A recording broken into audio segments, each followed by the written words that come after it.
connect here. I know, right? Yes, sir. Yeah. So just real quick, I've been watching the show. I watched the last episode. Nice. And it's good. It's exciting. I wasn't really sure, like I had seen a bunch of short clips before and I wasn't sure what was going on. But one thing I noticed, I was looking on, like, I guess something I'm confused about is the YouTube channel. It's a DA or DNKY Bong. Yeah, that's the network. Okay. And so are there multiple platforms on that network, like multiple podcasts? Yeah, we have a few shows. Oh, okay. But that's just your network. Yeah, that's our network. Okay. And how long have you guys been doing this for? The network started in 2020. Okay. When COVID hit, I was forced to stay home. I was a commercial electrician. Okay. That's what I was doing as a regular day job. And then they sent us home for 2 weeks and sent us stimulus checks. So I took stimulus money and was playing around with it. And then, we started Donkey Bongs TV. Nice. Oh, okay. So it's Donkey Bongs. Mm-hmm. Yes. Sweet. That clears things up for me. And then there's an actual bong as the merch. That's how it started. It started as a bong and then it turned into a podcast network. And nice. then we just started creating, content and having a lot of our independent, friends and artists that are in our community who do podcasting come shoot us a show. Let us promote it. Let's kind of bring everybody together. It seems like that was, at the time, I was trying to provide something that I didn't see with my own eyes. And, I started catching wind of the no jumper. I'm a late bloomer when it comes to, the podcast world. So as I'm catching on, I'm like, man, everybody has a platform, but I do boom bap music. Who does boom bap? And then, it was downhill from there. Everything else just kind of made sense. Call all the homies that I met in my, independent run early in my rap career. And then start going state to state again and promoting and going, hey, we have this movement. It's called Gemworks. We have a radio station. It's all of the dopest independent artists who got overlooked and missed and then grew old in this game and refined so well that it's hard to keep us out. And we're all going to come together and just support each other on every level that we possibly could, because the consumer is not really there for boom bap hip hop no more. It's a real niche, sort of subgenre of the culture. So everything else just made sense. We just started putting the pieces of the puzzle together, going, well, if we have this, we need this. If we need this, let's start Gun Magazine. And then, let's do these festivals and private events. And next thing you know, you're curating, a handful of events a year, and they're, on a pretty decent scale, all because of the ownership we've been able to create, on our journeys through life. My family owns a stage and sound company. And it's a pretty big stage and sound company, even though we're still a small business. And I have access to trussing, LED walls, everything. It's our company. Okay. So to throw a festival, I didn't need an investor. I was the investor. Right. All I had to do was go put my work up. And if I was willing to put the man hours in, it's not hard when you own, 100 white tents, Yeah, sure. So I'm like, cool. All my vendors are going to look the same, because every other major festival has vendors who look the same or have their own branding. So I just helped all of my people, be able to afford to come see this idea that I was having, just so I could learn how to curate festivals. Wow. And it just, like I said, it all started making sense. The only thing that wasn't making sense was my independent music that I don't really put out, just because I've been so focused on this that I haven't had time to really go, well, I want to rap. I'm a good rapper. Like I'm doing things way bigger than rap. And I figured out where I was supposed to be, for my culture or my community. So I'm just comfortable playing my lane, but I still want to put out music. And then, I found Wu Chick Suu almost 2 years ago. And then, brought her to the team and brought her to the network and just let her, kind of run free with it and help me grow this thing while I focus on other areas, and see if we can start making this thing really lucrative for everybody. Mm. And then she's hearing my music, like, how come you ain't putting it out? I was like, I don't know. Yeah. She was like, you don't have a manager? I'm gonna manage you. I'm like, I need that kind of help. And I've been letting her take over everything. So it's been awesome. Sweet. Yeah, that was one of the things I was going to ask is how you guys met each other. How did you guys connect? It was through an event. Actually, I was out trying to promote, what I was doing, and I already had a radio show at the time. That was during like our first year in. Yeah, it was like 3 years ago, maybe. Yeah, and Okay. we were in our first year of doing a radio show, and then I seen her with some people, and I was just like, I'll wait until I could catch her alone and pitch her this idea, and then found out who she was and invited her to come check it out. And I think we connected at Trill, right? That was the first time, yeah. But the time to go check out the show was in Tucson. It was a Gemworks show. You wanted me to come check out the Gemworks event you were putting on. Yeah, at Shay's Lounge. Mm-hmm. That's right. Yep. And Okay, just like so- that, just hit it off. And just hit it off. Sweet. So Gemworks is more than just a radio station. It's Yes. You're an organizer, event organizer, promoter. What else is under that Gemwork umbrella? Right. We do so we have a online magazine that we're trying to perfect on our website. All we're doing all this independently. It is me and one partner to the whole network, who's been doing a lot of the legwork behind the scenes, because I'm like good at the face stuff. But as soon as you tell me to code a website or something, I'm like, what the hell is that? What do you mean? That's Chinese to me. Yeah. I know nothing about that. And he was, pretty privy to knowing how to get some of these things going and make it to where we had a music license to back all this thing. So with this magazine, it's really, it's what it's going to be is 100% independent from our Gemwork community, with writers that are the artists that are actually involved in the movement that I, have built relationships with for the last, 5 years scattered across the states. And that's how we're going to bring, what we're doing to light. It's a lot of collaboration. It's a lot of, learning how to work together. So that way we can figure out how to do business, because they don't teach us this. Mm-hmm. We're learning as we go. Yeah, aren't we all? That's right. That's right. So essentially the magazine will have writers from artists that you'll see getting promoted directly out of our radio show, website, and record label. Because at the same time, I'm a network owner, so I'm talent searching every time I go to a new state. Yeah. Okay. So are you still an electrician? Do you still do that during the day? No, actually, I'm in pool repairs right now. Well, okay. I have so much less tools to carry. I'm Right. a fan of that. I'm 37. I'm gonna have back problems in a handful of years doing this. And I was like, I don't think I need to do that. Like, Yeah. cool. And at first I was working with a pool builder, learning how to build an entire pool, and then started servicing them, and then started doing repairs. Sweet. Mhm. Okay, so Gemwork Radio, the radio show, for those that don't know, I don't know if they're all like this, but you start off with Beats Mador, spinning records and playing submitted tracks, right? Is it always submitted tracks, or is he playing? Has some to of be the- submitted. 100% submission based, Okay. non-scripted. Everything is live. Yep. Happens live right in front of you. We can't tell you what we're playing next. I can't tell you what my next conversation is going to be. They're all pretty Okay. similar.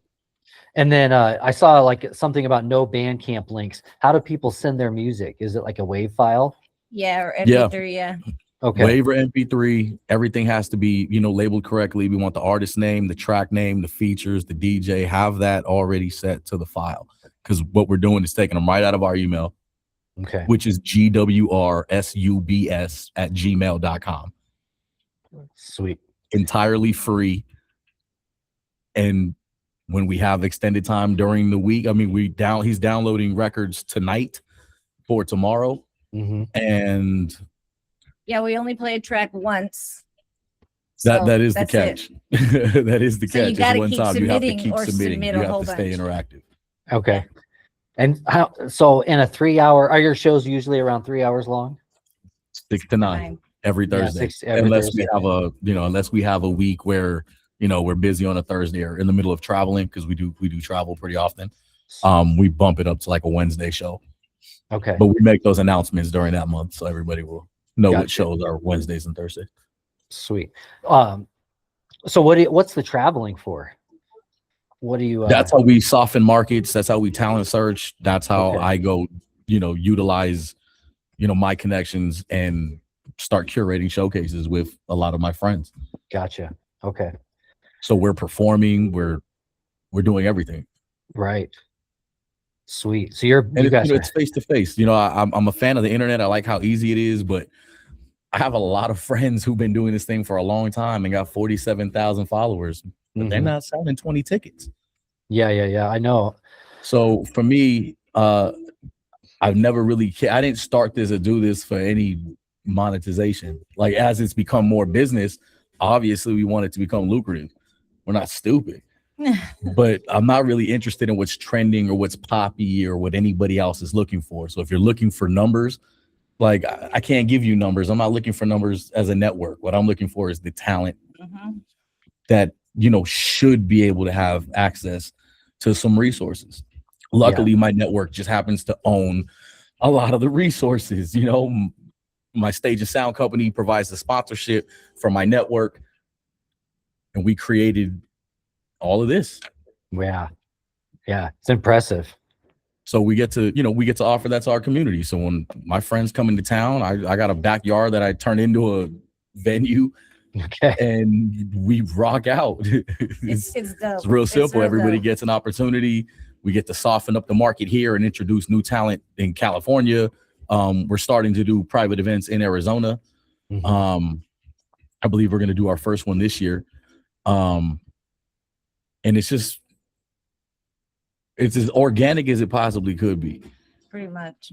But I grew up in this industry. My father was known for his beatboxing. So I've been doing this since I was 2 years old, singing and studying with some of the best. I toured with Jurassic 5. I had Supa LAtin propaganda in my backyard in LA, performing, showing another level of skill and a level of mastery, really.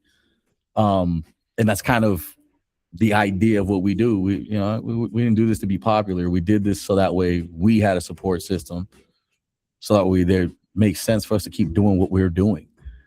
Now, how do we all find ways to make it lucrative? If I have a network, and that means I can promote. If you have a company, why don't you make an advertisement or a commercial, and we'll air this before every show? That'll be my countdown, me promoting my community's services and their businesses all over the states. And then, you pitch that idea and everybody's with it, but nobody's really with it. Right. You know what I mean? And then you stay consistent doing it, and then you start building something, and then you go, oh, there was 8 of us. Now there's 60 of us. And then it's like, holy shit. Now, how do we pull this all together? Because that could be effective. And how do we make these communities everywhere that we travel? Tennessee is a state that is like my second home. So I have a whole movement there. That's just as strong as my fan base and my community in California. And I grew up in California my whole life. Like, I have everybody knows me if they, are in the hip hop scene, especially because of my father. So, it's like to turn around and go, holy shit, I go to Tennessee. We do the same shit because I have the right friends and we've made the right connections and we've pulled our resources. You don't have audio, I'll bring audio gear down. We need extra mics, I got mics. Don't worry about it. I don't go anywhere without rapping on my own microphone. I'm not trusting a system, and I don't think I need to get sick. I'm doing too many things, and now there's people counting on it that I can't afford to go down. Right. Yeah. So I'm like, it's safer for me to just travel with my own gear, but I'm blessed enough to have it. I'd be foolish to not use it. So that's kind of how we built it. And it's awesome because Wu Chick is like a super fan and consumer. And then she started piecing people together out of nowhere. And it's like, you have too much value to be floating around as a free agent. Like, I need somebody like that who, loves this shit as much as I do. And then, we stumble upon it, and it was perfect. That's Perfect. awesome. Perfect. Yeah, Mindy said that she said one time to me, she's like, I think you and I do the same thing. Yeah, we've been following each other for like awesome. 2 years, me and him, and we've just never crossed paths yet. But as I'm watching all his stuff on the internet, I'm like, oh my God, he's just like, I'll be seeing somebody in concert and meeting them, and the next day I'll see him in the same picture meeting the same person. I'm like, yo, you're just like me. I think that's dope. Yeah, that's super dope. Yeah, and it was Maurice. Mo yes, Hendricks, it was Mo. That's right. Mo's the one that told me to start the podcast. And up until that point, I was just a super fan, super consumer, but like hadn't quite found my lane, really. Right. And I didn't even see the podcast in my future at all. And Mo's like, you got to start a podcast. And he said that a few times. And finally I was like, all right, maybe it's time. I do drywall. So my work is that's awesome. Yeah, it just slowed down a little bit. And it just gave me that window of opportunity to figure out what platform I was going to use. Like the Google Meet, I went through like several failed attempts at interviews. I interviewed like Eric Jamal from Coast Contra, and like I had no sound. Like, oh my gosh, I know. I was like, that's not going to happen again for a while. So yeah, there was a little troubleshooting, but and so now, yeah, I guess my mission learning here curve, is, man. Exactly. But my mission is just to I connect with people. My wife calls me a people collector, but the same as you guys, just like kind of cross pollinating. Introducing people, I'm looking to interview people across the pond and everywhere. So it's been awesome. Yeah. So I'm glad we connected. And I was born in Phoenix. So I come down to Phoenix quite a bit, and we'll actually we definitely got to get you on the show. Yeah, for sure. Yeah, would love to. We may even be down there in June. So all right. Awesome. Yeah. So you get at me when you come out here. Of course I will. Yeah, of course. My dad passed away. Right. So tried a couple times, but it didn't work. Yeah. My condolences. Yeah, thank you. But under better circumstances, I'll definitely reach out. So hell yeah. Yes, sir. Yeah. So let's stay on Gemworks a little longer before we move into your rap career. So what you're putting together some local events now in Phoenix? Yes. Do you have dates set or venues picked for those? I don't. I just found a venue in Gilbert. Now it's just setting up a meeting. I'm just getting out of my birthday weekend, and I'm taking I have my kids this weekend, so I was in daddy mode. Yeah. And then this weekend coming up, I'm like, oh, I get my weekend. So I was like, I'm gonna head up north. I'm gonna chill by the river. I'm gonna take it really light, but I'm gonna take the weekend to relax, do some light website work, and be refreshed by Monday. Right on. Happy belated birthday, by the way. Thank you. Thank you. Yeah, sweet. Well, we're looking forward to hearing about those upcoming shows. So Mindy reached out to you and said, let me manage you. Is that kind of how that worked? Kind of. And I think it was started as a joke. I was already on the Gemworks show. Yeah. Yeah. And I was just wondering why he's not doing anything with his music. Why I don't see him doing anything, like, So I asked him. He said, I'm focused on gem work and all this stuff. I said, but you still should be putting out music. You're too dope not to. What are you doing? That was basically the gist of the lecture. Okay. And I was like, you know what? People are always offering the help. They're like, man, let me help. How can I help? And I'm like, bro, I'm so bad at this because I'm new to this. Like I was rapping with my father in the 90s when you weren't even listening to rap, bro. I was in clubs. They know me in LA. Like, are you crazy? Like and I was like, dude, I don't know what I need help with. Like I'm good at doing all of it.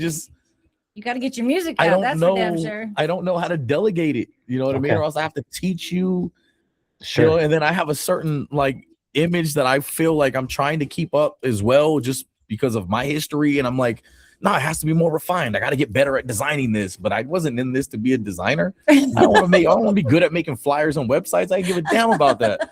I just need one. Right. So you start learning because that's the natural thing to do, at least for me. Okay. And, you know, that was just my instinct. And I was like, you know what? A closed mouth don't get fed.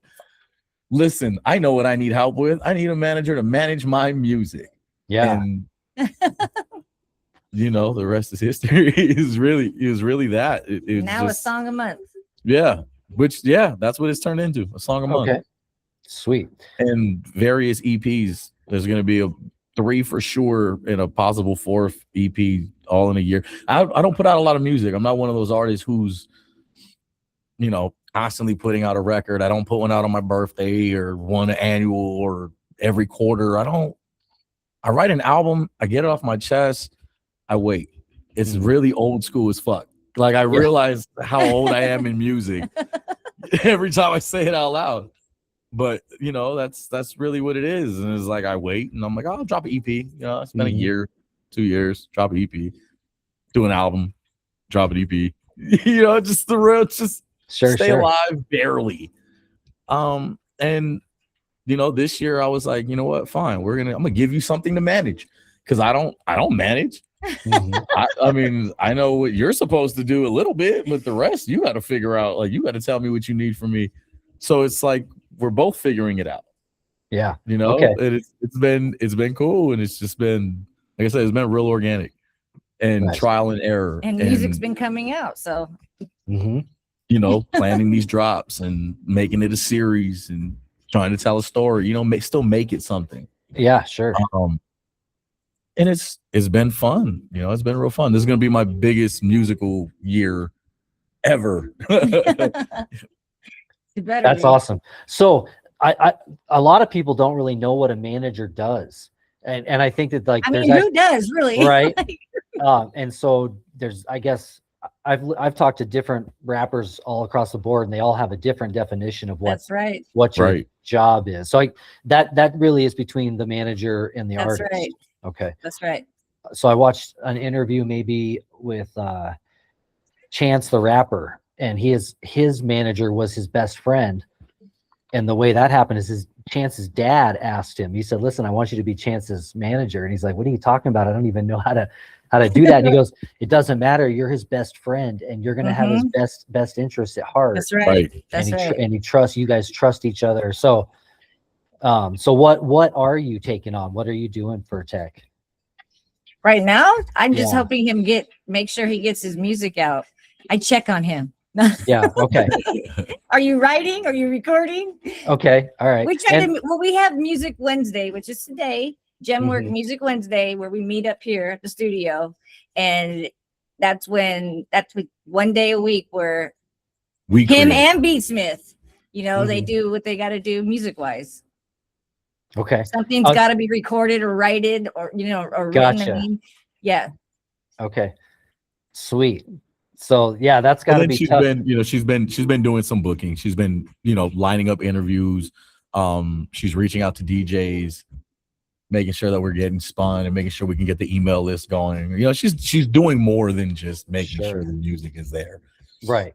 Which is hard. But that is the main thing, because it's the thing that's happening the most. You know what I mean? I'm really, in my career, I'm really good at disappearing. Because I've always wanted to maintain some sense of my value. Okay. And my father, he taught me that. And that was something that I was like, okay. That's why you climbed a different ladder. You know, it wasn't just the beatboxing. It was also the, you know, semi-understanding, even though it was her first go around, was to not prostitute himself out and be so available. And then there's no reason to pay you. So I've been real good at going, I'm going to go on a run. I got a little quiet for a few months, or, you know, I do a whole run of shows, and it's like every week for 2-3 months. And then all of a sudden I drop off and disappear for 3 months. And then I come back, and then they're like, oh shit. But every time you see me, there's a different run involved, you know, like May's coming up for me. So that's Tennessee automatically. So I'm going to be setting up a small lineup of shows just to promote shit leading up to me going to fucking Tennessee. But it's always great content when it comes to being independent, because every time you see me, I'm flying out. but I was just quiet for 3 months. Yeah. But that's the benefits of, again, I'm not just wearing one hat. And these days, that's the biggest thing that's promoted is you can't just be the artist. So I've just found a way and structured in a business format how I wanted this to look and have, you know, an umbrella system where everything has something above it. But luckily, you know, my dad started this business in 2008, and man, we have great clients. You know, we do well. Yeah. With our stage and sound company. So it's allowed us to go, okay, we always have something to invest in, and we own a company. We always need an expense. So here we go. Let's sponsor what we want to, you know, sponsor within ourselves. And we just start companies. We have like 8 companies, which is awesome. You know what I mean? Because everybody has something that they do just on the side as a side hustle. My mom has a all natural vegan body butter and deodorant, and she went a whole holistic route. My sister does tooth gems, teeth whitening. She's an esthetician, permanent makeup artist. She's done movie makeup. I mean, and my brother, he invests in generators. So instead of starting a generator company, we just use our own generators with our stage and sound company now. But now we're renting from ourselves, which allowed everybody to kind of have a piece of a pie, no matter how big it went. So every time we need more generators, we just go buy them. Yeah. So it's figured out a system to sustain itself to some degree, and everybody take a piece of the pie. So that way, you know, maybe you can get to a point where you have enough streams of revenue where you don't need your 40 anymore. And now you're only working for yourself. And it's taught us this whole system on how to work together in order to attain something. Like-minded people. You know, I'm just taking the same concept that was, you know, pitched to as a family in a family meeting that we had to the world, and I'm just teaching them how to do what we are doing. And if you understand it, then cool. You know, maybe you'll listen. And if you don't understand it, then maybe you'll listen. You know, the dope thing is if you don't understand it, we've grown to a point that I have so many friends. If I can't break through to you, I could try with one of my homies and really trust that, yo, you're really vested into what we're doing, that you're going to stir this the way that's going to bring the most light to our network. It's not just going to be a you show. You know what I mean? Like, get this guy to understand that we trust each other and we believe in each other. You know, a lot of these artists that fly out for our network, they do it themselves. I don't pay these artists. These are like, we have real relationships, but in return, I'm flying out to you on a regular basis. That's right. You know, and you know, I need the expenses as a business. So it makes it even make more sense to go, hey, I got to leave for a couple of weeks or for the weekend, or be over here and fly out, because we're all showing love to each other. We're kind of figuring out how to keep this thing going. Wow. Yeah, that's amazing. I love that. It's just, you know, each one teach one, man. And you know, I navigating this journey, right, having the network really put into perspective on how much work it takes to do this. Yeah. So whether I give you the answer or not, like, don't mean you're gonna outwork me. It don't mean you're gonna do better than me. So it doesn't matter if you have it. Actually, it's in my interest that you have a business that's can thrive and offer me a service that I don't have to pay a third party. I'd rather pay my friend than pay Banzoogle. Yeah, absolutely. You know what I mean? So it's like, start something and put some love into it, get good at what you do, and let's figure out how to do business together. I just happen to be so business minded and know this industry well enough that I'm able to connect with people and teach them how to use each other in the best ways possible. You know what I mean? Like, ethically, like, use each other, bro. You guys need each other. Sure. I tell people all the time, like, bro, look, if you don't know what to do, start a printing business for me. Start a printing business. I'll do business only with you. You give me the best deal ever. I need this many flyers, posters, business cards on a steady basis. Like, let's actually do business. The thing is, you know, if you don't make money off it in 2 years, the problem is you're not going to be here. And I already paid a lot of these dues for the last 5 years. I'm not stopping. Yeah, sure. I got another 10 years in me that I have on a map. I don't do 5-year business plans. I got a 15-year business plan, though.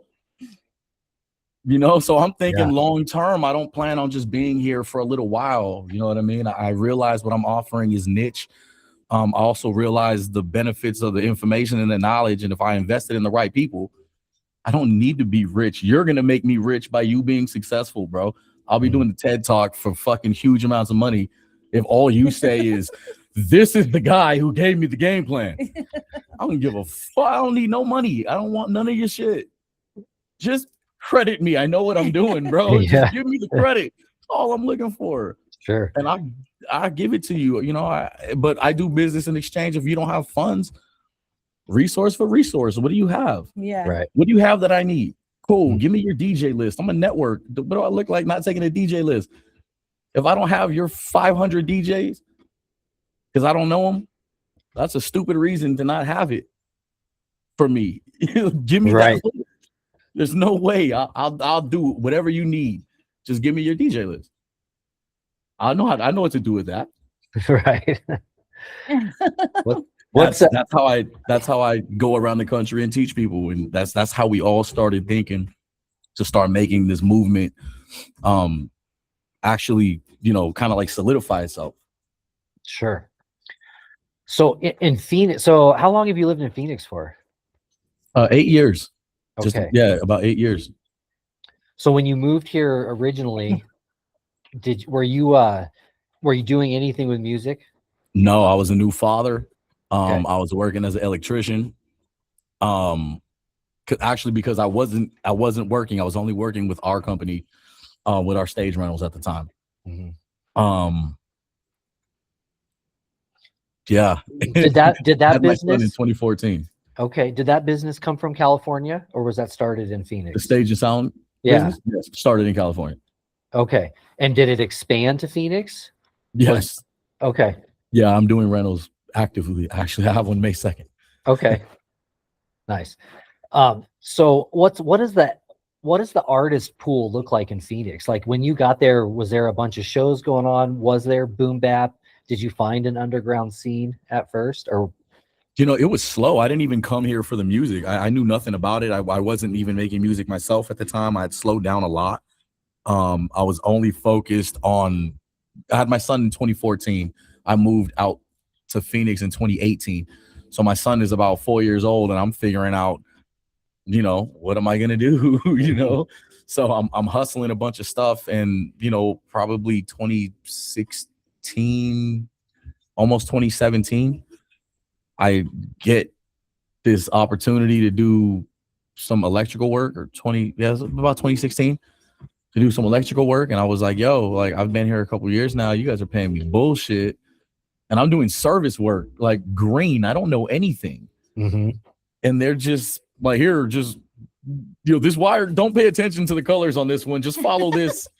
And I'm like, what the fuck? I was like, bro, I don't. Okay. And I just followed the instruction, and I didn't trip anything. And they were like, we're going to teach you. And I was like, cool. And then they started teaching me. And then I started to realize that they were, paying everybody cheap, man. So nobody stood with the company. Everybody was quitting. So I was like, shit, they're going to have to teach me shit.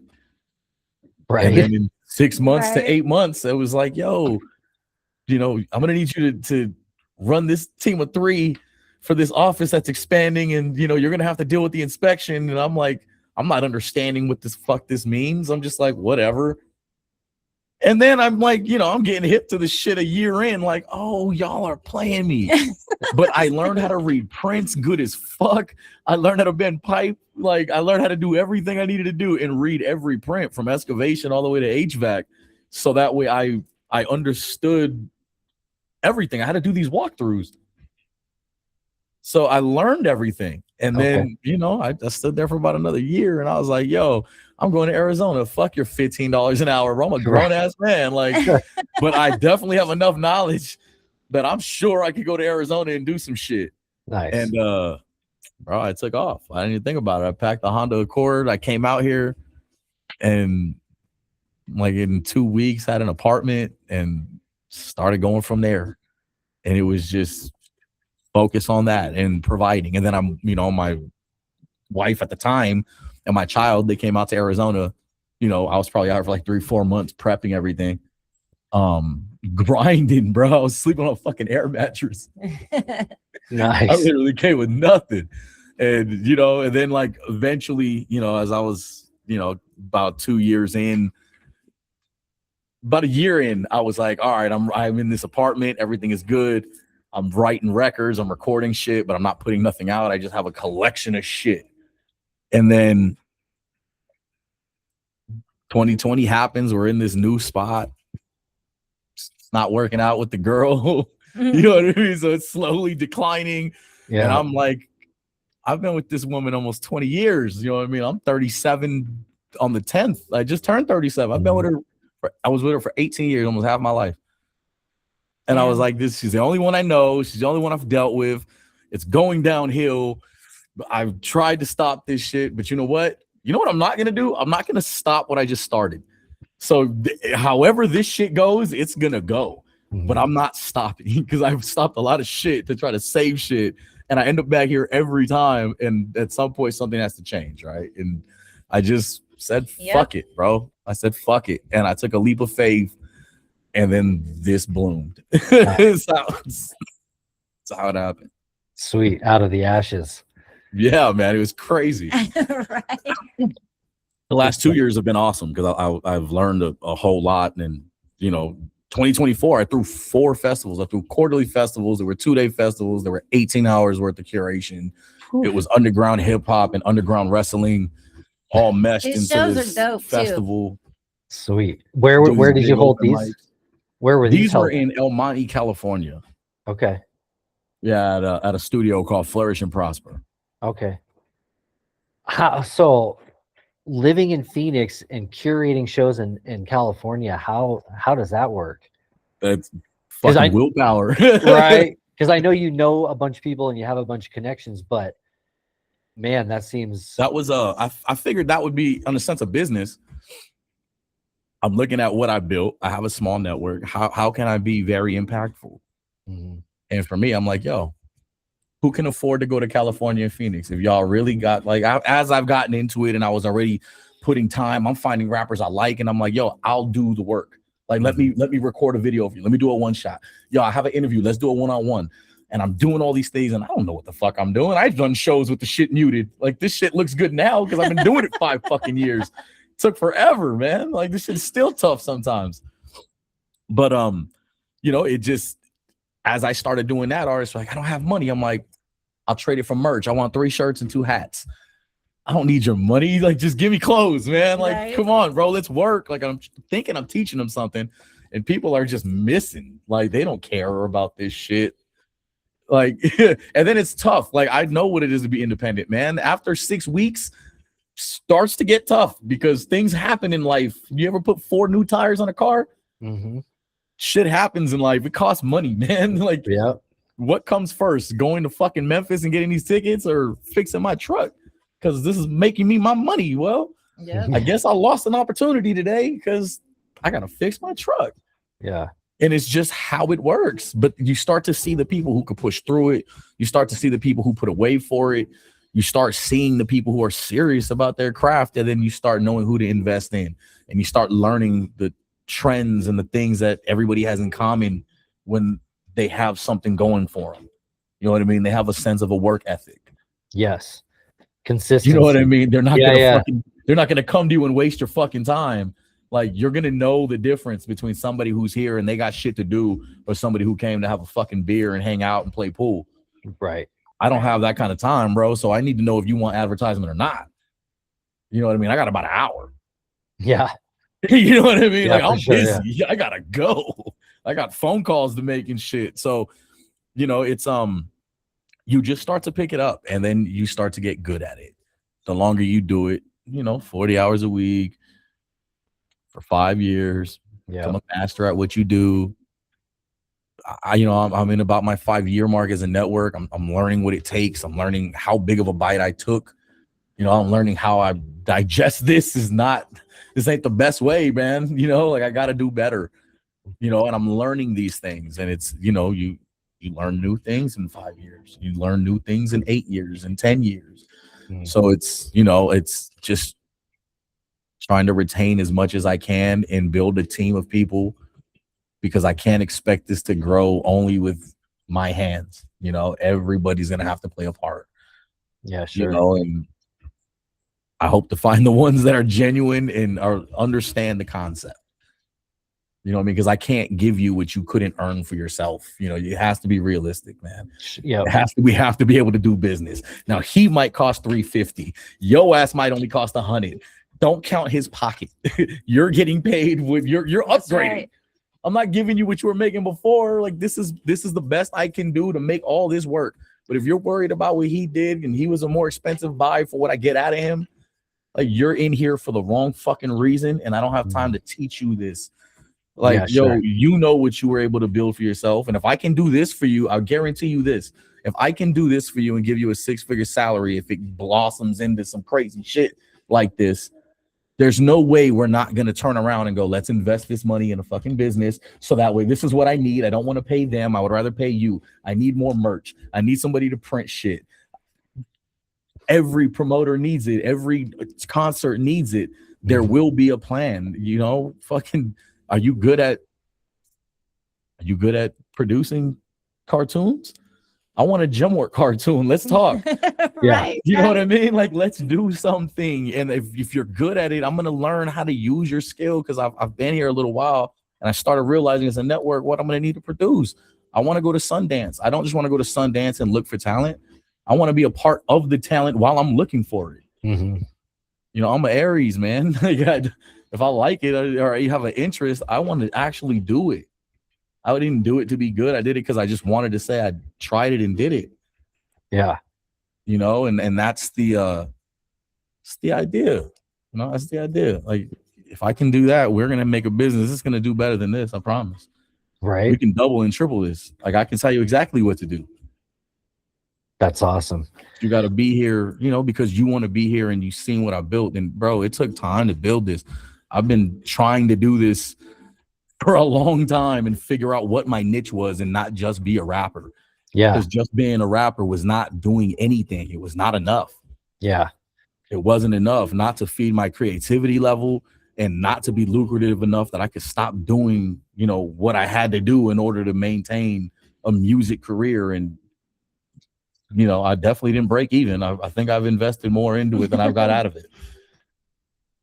But yeah, then, sure. you know, with all of these lessons, you know, you kind of learn what not to do, what to do, what to nurture, what not to nurture, you know, and sometimes you just got to pull shit out of your garden that ain't doing shit for you and grow something new, bro.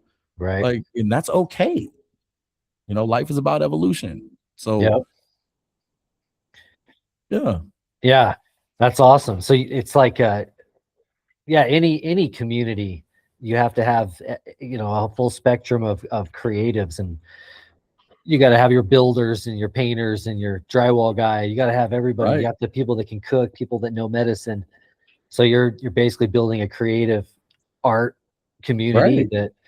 and there's probably so many people that have these talents and that are misdirected or they're not even making money off of them because they can't figure out how to yet. So Right. it's a sweet opportunity. You know, I try, man, you know, and I figured I've done enough bad in my life. Like, yeah, let's try something different this time. okay. Yeah, You know what I mean? sure. And it's been, like I said, it's been really cool, man. I watched my father operate and not be greedy, and I seen what it got him. And he's fucking 50? He'll be 57 in August. Okay. Semi-retired. He works a third of the year, vacations a third of the year, and fucking splits up the other third and whatever the fuck he wants. You want to go on vacation? I'll take that job. You don't want to go on vacation? Fuck it. Does he still live in? Does he live in California still? Yes. Okay. Yeah. What? So there was enough information on the internet talking about how you grew up in LA and who your dad was. What was that like? Because like you got into music really, really young, like really young. Right. What was on the record player? What early musical influences did you have besides your dad? Man, he played me a lot of shit. Everything from Earth, Wind and Fire up to Aerosmith, into BB King because he was making beats and he was always doing something. Yeah. And then I met so many independent artists, you know, when he was doing his thing. So I seen people in and out the house coming to the studio because we were one of the only people with a studio in the area. You know, so it was like, holy shit. Like, I remember you just being in the studio and you just booking time. And man, Jurassic 5 had been in the studio at the house and recorded. And I was a kid in the studio watching it. Yeah. So it's crazy. Yeah. So people wake up and brush their teeth, right? I wake up and I just do boom bap shit. Right. Yeah. Not that my teeth ain't brushed. You know what I mean? It's that second nature. You know what I mean? Like I could flip a vinyl as quick as I could brush my teeth. Sure. I got vinyls in my room. Like, you know, it's just, you know, I've been around it a long time and then I actually got to do it and I got to see it. You know, my father had a niche and his niche was beatboxing. So he had certain opportunities other people couldn't get because there wasn't a lot of beatboxers at the time and let alone Hispanic. Yeah. You know, so man, he had opportunities I got to see. Like he was in She's All That with Freddie Prinze Jr. and Paul Walker. Okay. Like it's like a staple video. Apparently, they're like, you haven't seen this? It's like a staple, and I'm like, really? How old are you? 35? Damn. Okay, I didn't know it was that good of a movie. You know, Jock named Brock with my man Click on the beatbox. Yeah, she's all that. You know, I put it on. You know, I seen him. Yeah. He was in there with Delinquent Habits and shit, and it was dope. But I got to see him do those type of things. We went to the scripting or the shooting of Malibu's Most Wanted. Oh, really? So I got to sit in the back eating lunch with Anthony Anderson and cracking jokes, and we're all laughing. I don't know who these people are. Wow. And he was like, watch, in the next couple years, you're gonna know exactly who I am. And then it's like Kangaroo Jack is now all over the fucking billboards. They're just promoting it. And I'm like, holy shit. Holy shit. Wow, you know, that's crazy. You see Terry Crews and you see everybody, and it's like, holy hell. Super dope to see. Yeah. You know what I mean? The only thing is my pops is in the deleted scenes.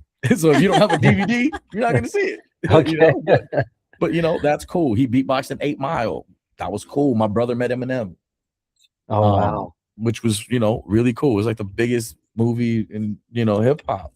And my dad fucking got his little name in the credits for a small section of the film. Sure. But that's pretty cool. You know, you learn a lot, you know, like you learn so much. You know, my pops now, he's like, shit, you know, I wish I was in a better position financially and didn't need the money because I would have just did it for free and just kept the ownership of my part. Yeah. And I'm like, there's that 6-week period thing I'm talking about. And I've seen it my whole life. So it allows me to go, oh, when I work with these artists, how do I plan long-term for them? How do I make everything stick? Everything really make sense? How do we do the most, you know, impactful things possible?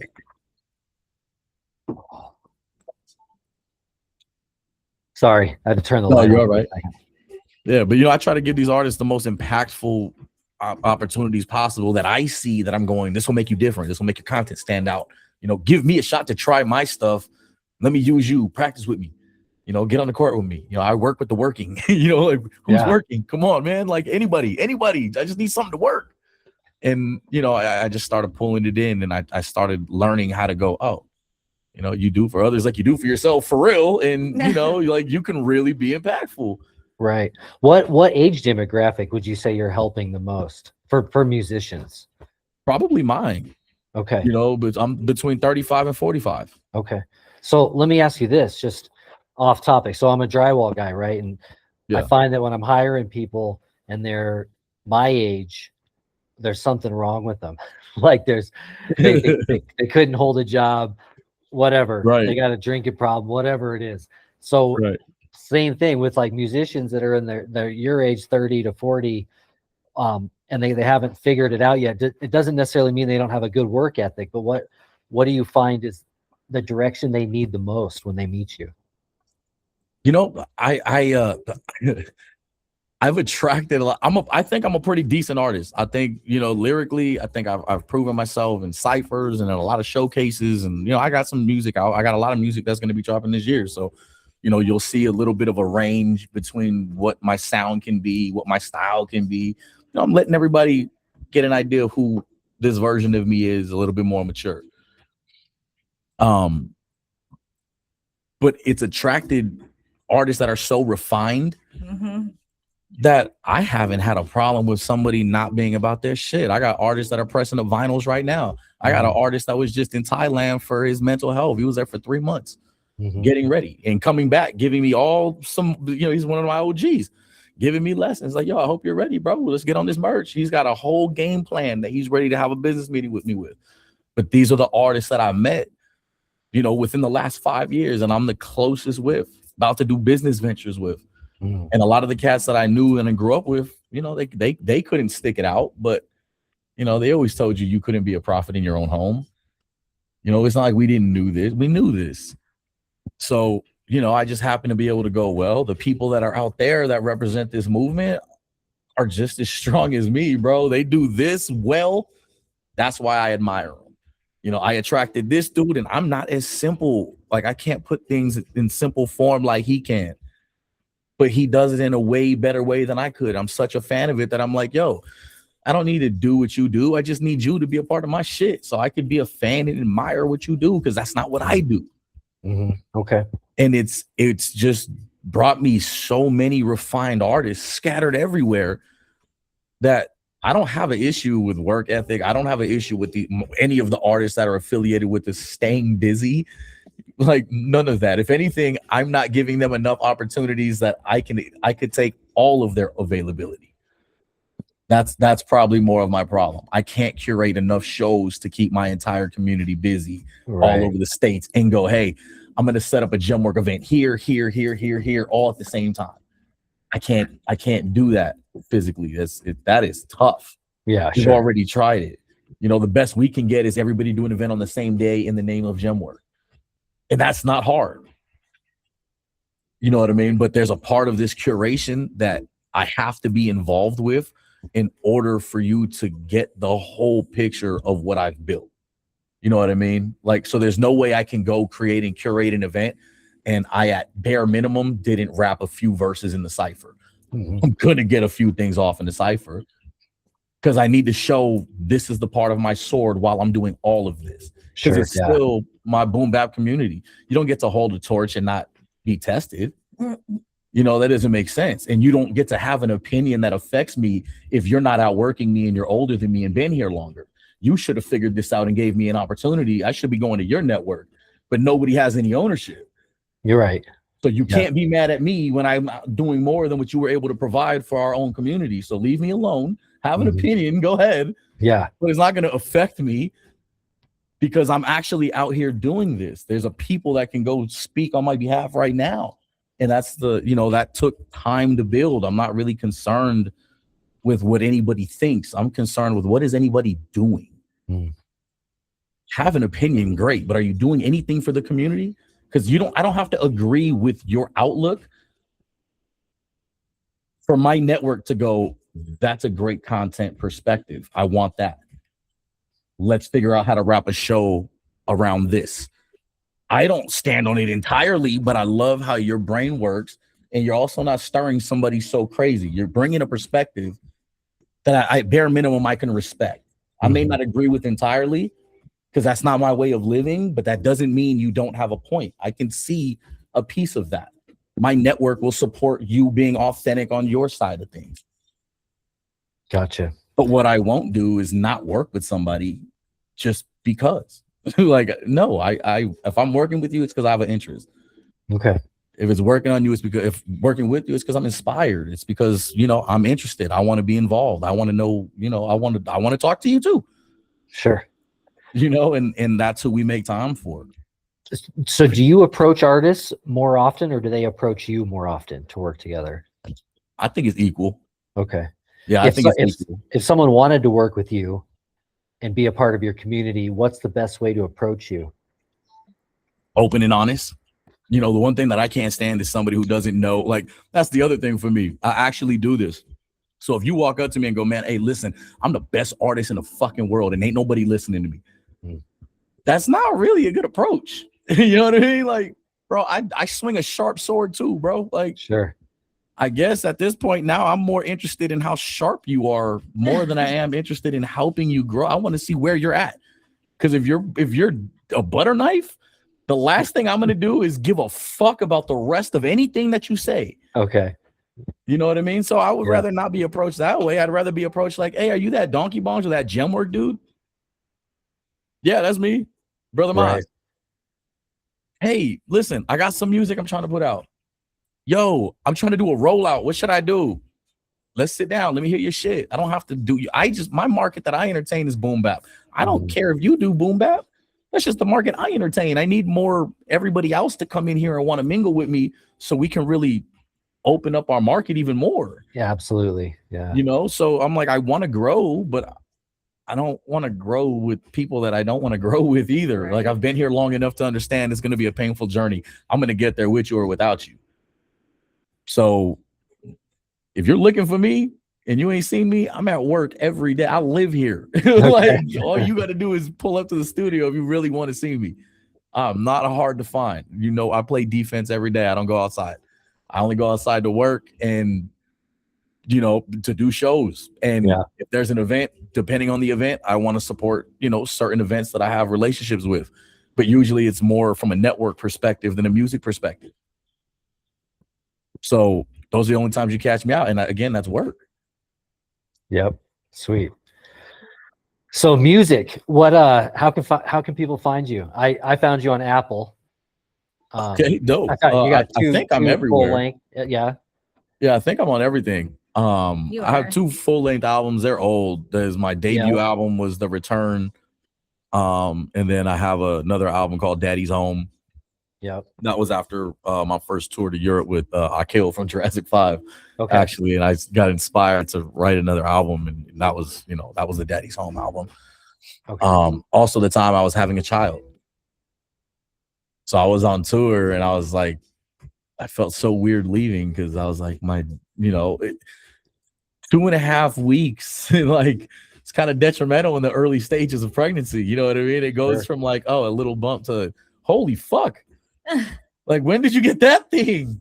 You know, and I was at that stage that when I came back, I was like, oh my God, like, you're already that big? Yeah. Like, I'm not cool with that. Holy fuck. You know, and it was, like I said, it was still early, so it wasn't like she was blown up, but it was still like, from what it looked like bloat to like, holy shit, you got a melon in you, like a honeydew. It, like, that's kind of dramatic. Yeah. You know, and that was what it felt like for me. And I was just like, holy shit. And it you know, that album, those 2 albums were produced by my father, actually. Oh, wow. I did a little bit of production on the first album, but the rest was all him. And I was letting him really help me figure out what to do. The only problem is I've always had, in my musical journey with my father, right, I've always had his perspective, his point of view, his opinion. You know, if there was a word adjustment or a deliver it like this, you know, he actually produced me. You know, I'm not so underground. I seen underground, and then I seen some small levels of mainstream fame start to get climbed. It didn't go much higher than that. It wasn't like world tours and shit. It wasn't like every time he, you know, tried to be in a movie, he got it. You know, these things were spread out amongst time. You know what I mean? And I've been doing this with my father 33 years, 34 years, 35 years, some shit like that. You know, so it's like I've always had his influence. I've always had his, you know, critique. And I've always like, okay, learned how to stir the shit with him in the car. You know, and then now in this new musical journey that I'm on, because now I'm like, I'm not really trying to be the artist no more. I don't mind being the artist. I like it. I think that I have to be involved with the curation of these events because I bring a feel that nobody can recreate. I haven't found somebody who can recreate it. I've done shows with Super Nat, and I can't, this still can't be the same. It's different when I do it, you know, and if I'm not involved with it, you can tell I'm not involved with it. So I choose to be involved with it because I feel like I hold this concept in balance. Yeah. Right, until I find the artist, and that's what I'm looking for. In all honesty, I'm looking for the artist that I feel like can maintain the balance, so I don't have to focus on being an artist at all.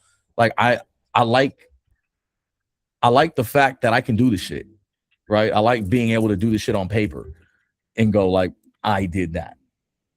That, you know, that's like that's I'm proud of that. Sure. In the same breath, I'm like, I want you to be so dope that I can use you to do what I did and you to kind of do this part because you're good at that, and you to do this, and now y'all do it. Yeah, I like that. Yeah. But that's like giving somebody the ingredients to food. You know what I mean? Like they're not going to make the same meal you make. Nope. Their food ain't going to taste like your food. So there's just something about the ingredients I think I bring, and there's something in the ingredients that I'm hoping to find in other people so I can bring people together and go, okay, dope. And the more like-minded, the more knowledge of self you have, that seems to be the immediate conscious grab between me and the people that I make connections with that become really strong. And yeah, you know, that's really what it is. Sweet. But you can find the music, and you can expect a song in the last day of every month for the rest of this year. Okay. Yeah, you got a couple new ones here. Oh, That's Familiar. Yeah, that was the last one. Yep. Yeah. And then a couple new ones. I don't know how to say it. It's a bang or bang. Oh, bong. Bong. Guess who? Yeah, bong. Guess who? Guess who stepped in the room? Yeah, that's a dope song. Thank you. Yeah, the guitar and bass samples on that are sweet. Yeah, you know, B-Smith is good at those. And then Fix Your Face with DJ Warlock. That was another one that I thought was a sweet song too. Super dope. I appreciate that. Yeah, that was so Warlock. I believe that was put out by Flourish and Prosper. Shout out to Flourish and Prosper. Warlock is one of the OG producers in LA that I've known for a little while, but we didn't really start developing a relationship until about like 2023, 2024. You know, and it started, you know, that's when it really started. I believe that record was released in 24. But yeah, super dope, man. DJ, producer. He even raps, bro. He went to Memphis with us on our first trip, actually. Oh, nice. Yeah, when we were softening the market in Memphis. That's sweet. Yeah, he went with us to that. So shout out to DJ Warlock. But he produced that record. And it was cool. It felt like how I wanted the record to feel. And that was cool because a lot of these new records my father hasn't had any influence on. So I've been able to really express myself and go, well, what do I want to do? How do I want to do it? How do I want it to sound? So I hear a lot of my ear having a lot of similarities with my father. I can't get away from that. We listen for a lot of the same similar things. But this is the first time I've been able to go like, oh yeah, he ain't did shit. He ain't helped said shit. He's giving opinion, but I'm like, fuck off. You ain't here, bro. I'm recording this shit like this. Nice. Do me a favor. Just mix it. And, you know, he's so busy. He's like, whatever. But as he's watching me grow and he's watching me and Beatsmith, because I've never had it like, man, I've never had anybody else mix my shit like my father. Okay. Right. But I've also never given anybody time to work with them to develop a relationship to develop that. It's only been my father. Yeah. So like I'm learning this thing and developing something different with my DJ Beatsmith. So that's cool because he's kind of had to pull his influence out and just like he could coach from the sideline. Right. Nice. He could coach from the sideline, but like, yeah, you can't get on the court, you know, get out of here. You know, so he's kind of forced to let me go out and play. And that's cool. You know, like I said, at this point in my life, I don't even care to be the artist anymore. So now that I'm like playing street ball as an adult, I'm like, oh shit, and I know some things. You're fucking crazy. Like this is gonna be fun, and that's exactly what it's been. You know, it's been really fun. Sweet. And it's forced me to keep creating music. Yeah, like consistently. So that's cool. So do you guys mix and master when you're recording on Wednesday nights? You guys? It just depends. Right now, I have like 3 starts to 3 of his beats because I don't want him to give them away. Okay. So as he was making a beat, I was like, oh shit, let me get some bars. I like this shit. Okay. And then I'm like, all right, hey, I got enough. I think I got to start, bro. Send me that. Thank you. And then he played this one the other day, and I was like, oh shit, while he's formatting it and shit, I'm like, let me break. Hey, don't send that to me too. I started that one because Wu Chick be taking all the beats. Right. Yeah. When she was like, you need to start putting out more music.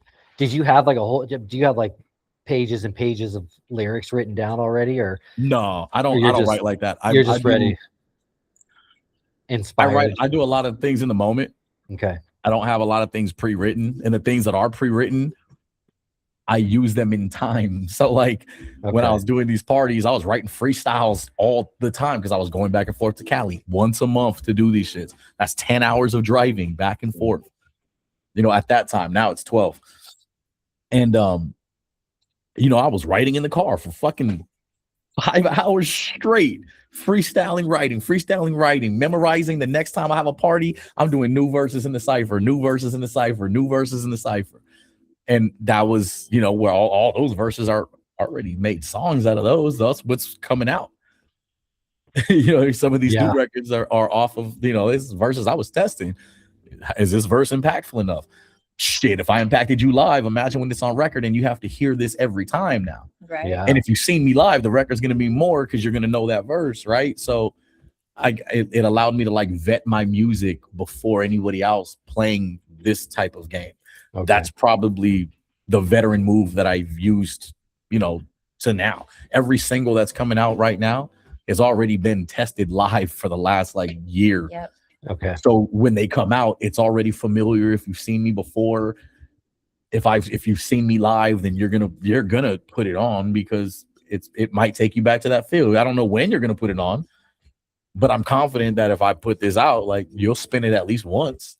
And if you've seen me live, you'll remember me. It'll be something different. But I already knew what records I was putting out first. Like I'm up to like shit, half my year's already written up.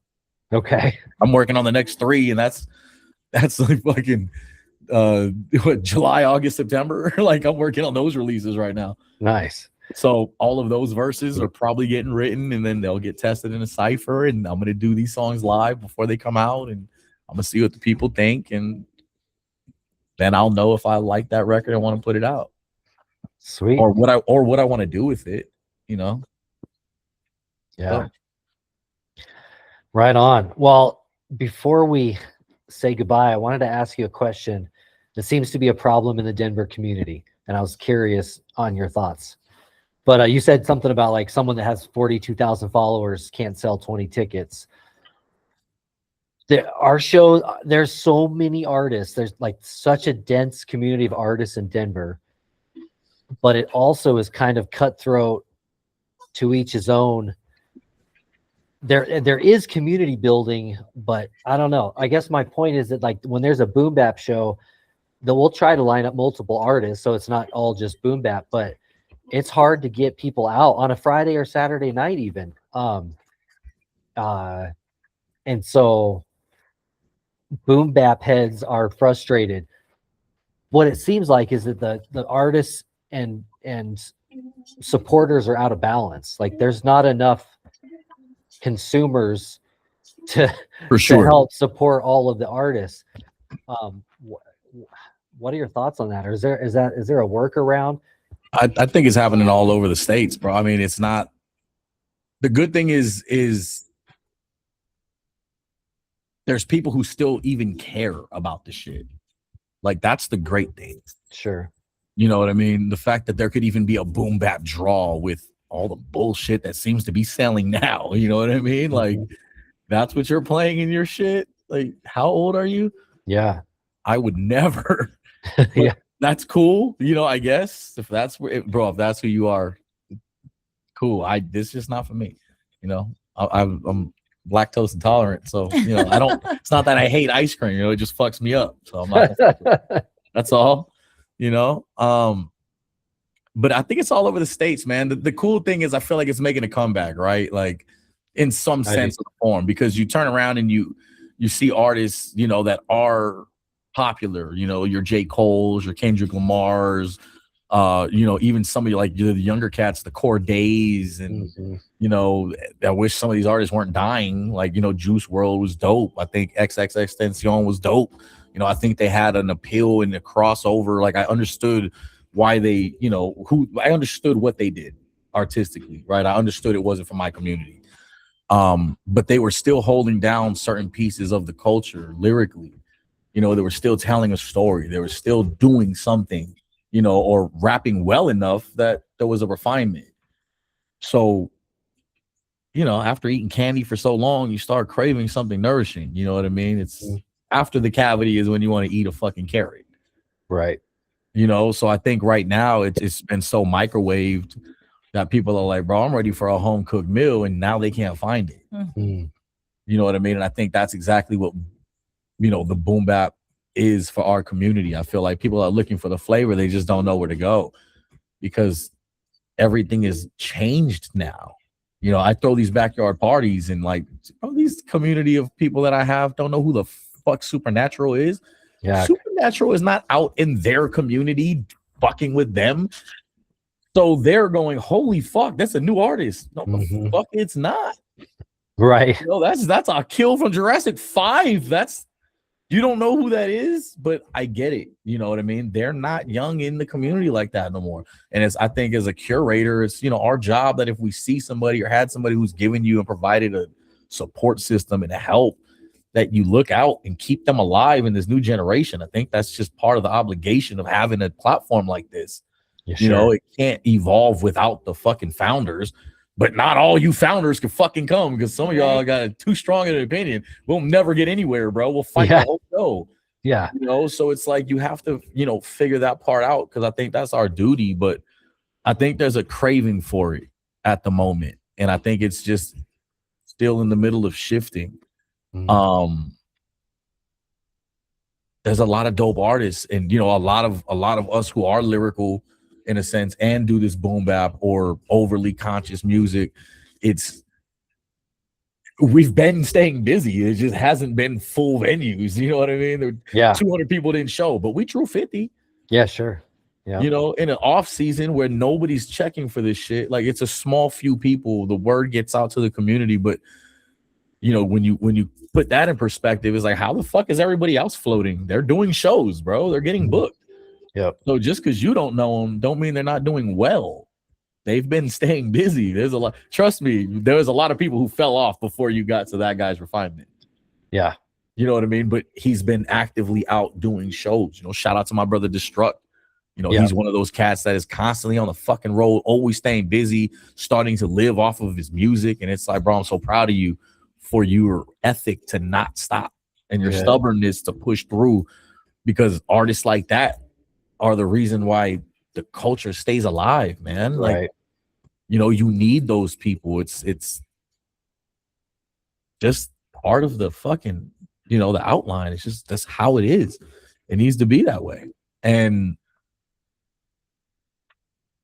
you know, we're definitely outnumbered when it comes to the consumer versus the artist. Like the artist pool is way deeper than the consumer pool these days. But a part of that is our responsibility as artists as well. Like the excuse can't be we just do boom bap conscious. This is what we do.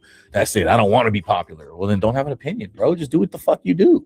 Don't care that nobody's at your show then. Like that doesn't mean you should stop. Right. You know, but in the same breath, like this is a fucking business and this shit is 50 years old. Do you think hip hop started working at the Burger King, you know, in, you know, its adolescent years and wants to fucking manage that same Burger King now?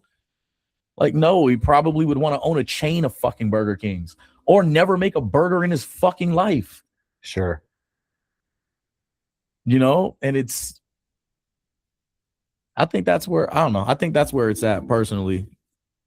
Because I you know, I like to do a little bit of everything. And if we want to stay alive, you have to, you know, I was taught if you don't bend, you break. Yeah. It's real simple, man. It's physics. So if you want to stay alive in this culture and in this community, you're going to have to figure out what you're willing to compromise. I think that's great. And if you want to stay alive and you want to create a fan base, then you're not going to be so one-dimensional. You're going to have to soften up, bro. You know what I mean? You're going to have to figure out what you're willing to put a price on and what you're not willing to put a price on. Because if you don't do business, what the fuck you going to do, bro? Who are you going to sell to? Your art don't matter. Just do it because you love it then. Right. You know, make your backyard a venue. I did. Hang your art everywhere. You know, do it in your backyard and never give a fuck who comes. Sure. You know, if you want to have an opinion about who's coming and who's supporting, and you know, you want to pull in access of consumers, you have to figure out. It's simple business, right? Supply the demand. You got to figure out what the consumer wants and what they're listening to, and figure out if you want to provide an option in their fucking world. You know, it's really simple. Right.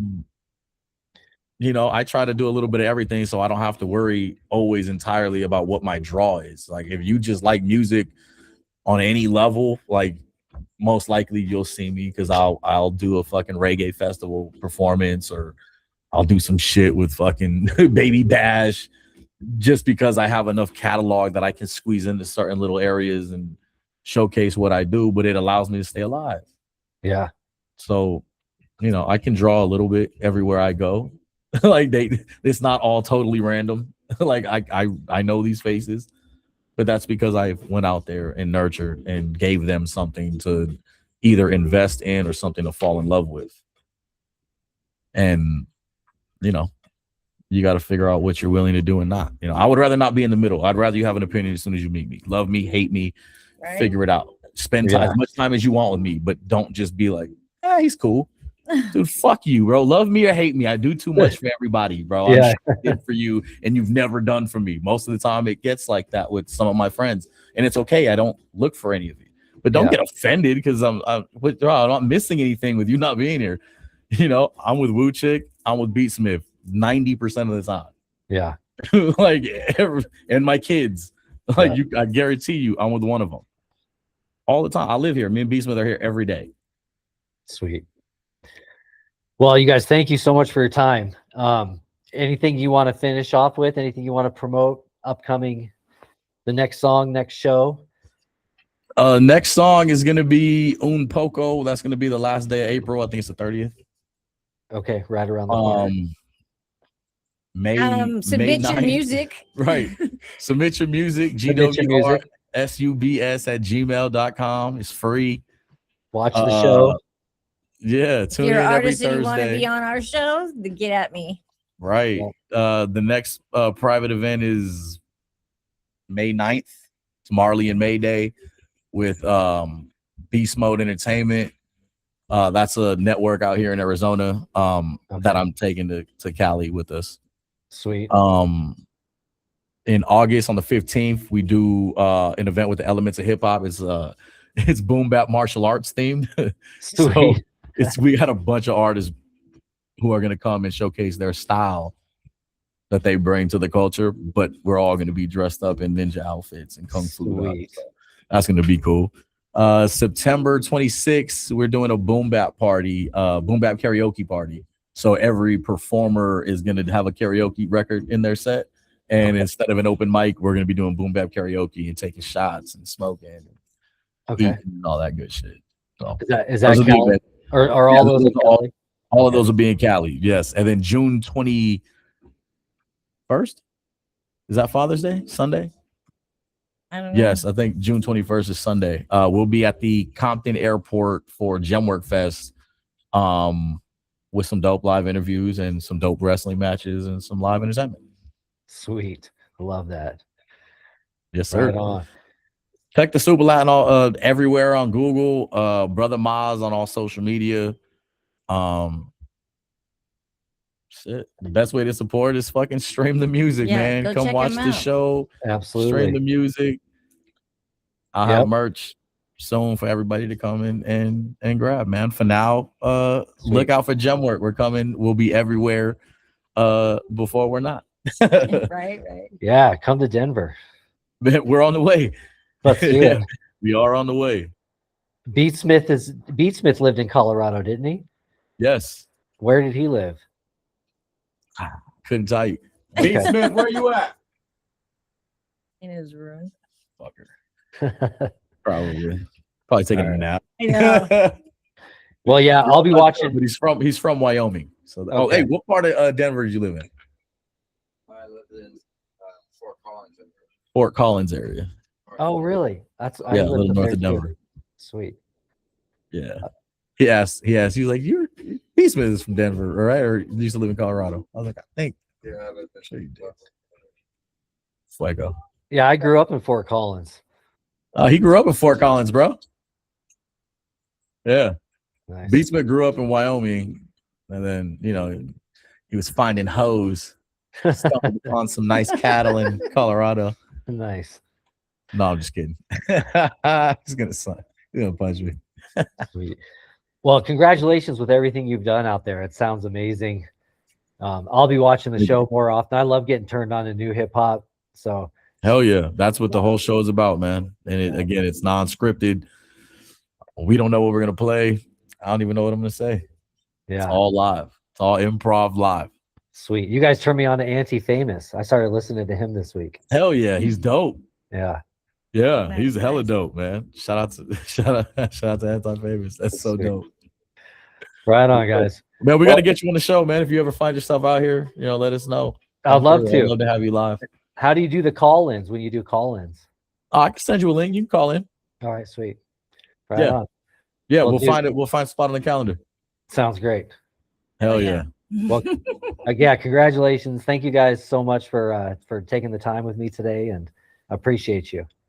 Oh, of course. Appreciate you, brother. Yeah, and everything you do for the community. It sounds amazing. Thank you.